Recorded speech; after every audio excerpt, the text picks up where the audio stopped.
It's the Real News Network. I'm Sharmini Pires coming to you from Baltimore. During Tuesday's State of the Union speech, President Trump once again touted how much the stock market has risen since he took office. Here's what he said more specifically. The stock market has smashed one record after another, gaining $8 trillion and more in value in just this short period of time. The great news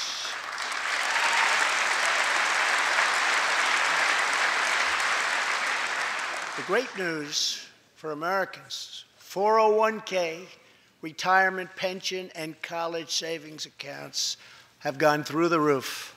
And just as I promised the American people from this podium 11 months ago, we enacted the biggest tax cuts and reforms in American history. Does Trump really deserve credit for this booming stock market? And second, what does this rapid rise mean? Joining me now to discuss these questions and much more about the State of the Union is Bill Black. Bill is a white-collar criminologist, associate professor of economics and law at the University of Missouri, Kansas City. He's the author of The Best Way to Rob a Bank is to Own One, and he's also our favorite guest here on the Real News Network. Thanks so much for joining us, Bill. Thank you. Bill, give us a sense of what you thought about that particular clip and what questions remain in terms of his responsibility for the booming stock market. So let's talk about what stock markets are all about. This is a big secondary market. When we buy and sell shares on the New York Stock Exchange or any of these exchanges, no money actually goes to the company.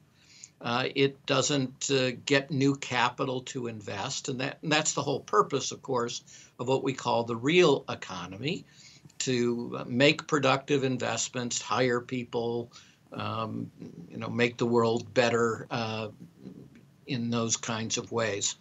That doesn't happen because of stock market prices.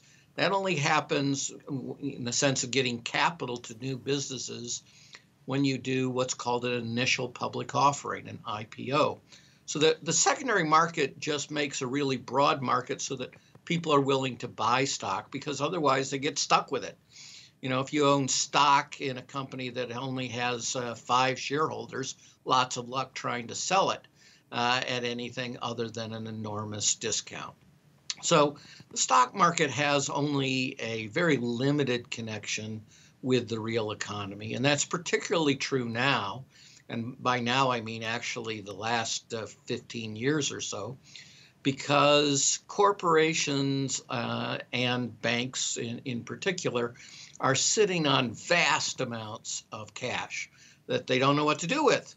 They don't think there are productive investments, or at least in their weird, perverse incentives, they don't think that the really productive investments like research and development that only pay off in 5 to 10 years are good for them, because their bonuses are tied to very short-term earnings. So none of this stock market stuff means a whole lot in terms of folks getting capital, because they're already sitting on cash. If they wanted to build a new plant or invest in new research on cancer, anti-cancer medicines, they could do it out of their own funds, or they could go easily to a bank instead of the stock markets.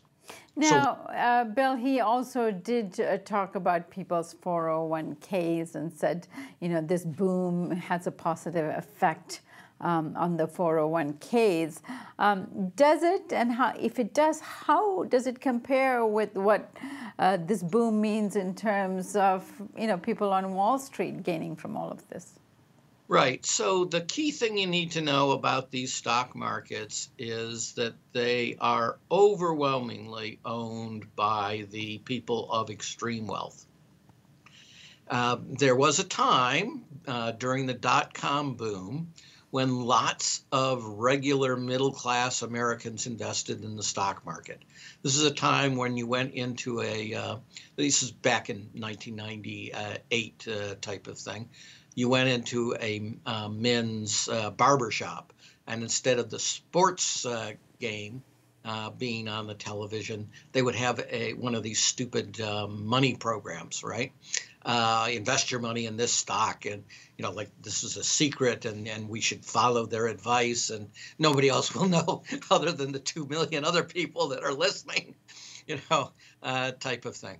So lots of people got in the stock market, and you know what? They did really well. Their 401ks and their stock holdings were doing gangbusters right up until the collapse of the dot-com bubble. And then, remember, this is a long time ago, so those dollars were more than today's dollars. There was a 7 trillion with a T. That's each trillion is 1,000 billion, a $7 trillion loss in market capitalization. And regular people realize that these markets are often the subject of fraud, especially because shortly after the dot-com bubble happened, the Enron era frauds happened. Enron goes down in 2001, WorldCom and all these others go down in 2002. And so regular Americans withdrew from the stock market nearly 2 decades ago. And here's the key answer. They haven't gone back. So all this stock market appreciation, yeah, a little bit of it goes to middle-class people in 401ks, but overwhelmingly, it goes to the absolute wealthiest people.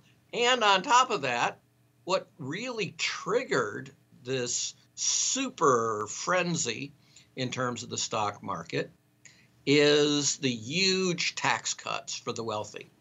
Because what do wealthy people, not $400,000, but say you have $600 million in wealth, and you get through the tax cuts another $50 million in wealth.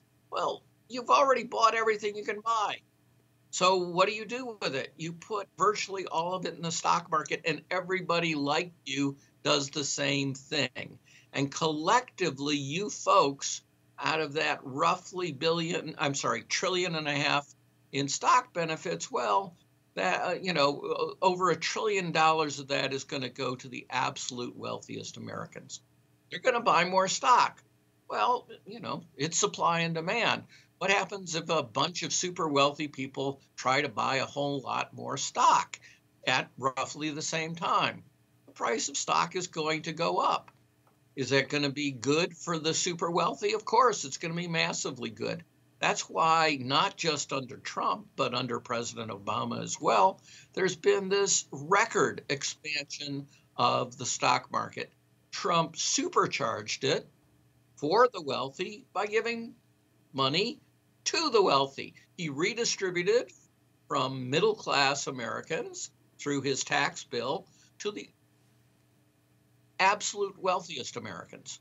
And it's going to, that first stage took record income inequality and pushed it to unprecedented levels. And then this next stage of the stock market rise is going to make the inequality all that much greater. But it's also going to fuel bubbles. And it's when those bubbles burst that you get the tremendous losses that I described. And those tremendous losses also produce deep recessions. And who loses their jobs in the deep recessions? Well, that again is going to be working class and middle class people. Who gets really wealthy off of these things? They suffer an initial loss when the stock market declines. But it comes roaring back as we bail out the wealthiest people and the wealthiest bankers and the wealthiest banks. And they know over the longer term, this boom and bust schedule with these bubbles is a spectacularly good strategy for the wealthy. It's just terrible for the rest of us.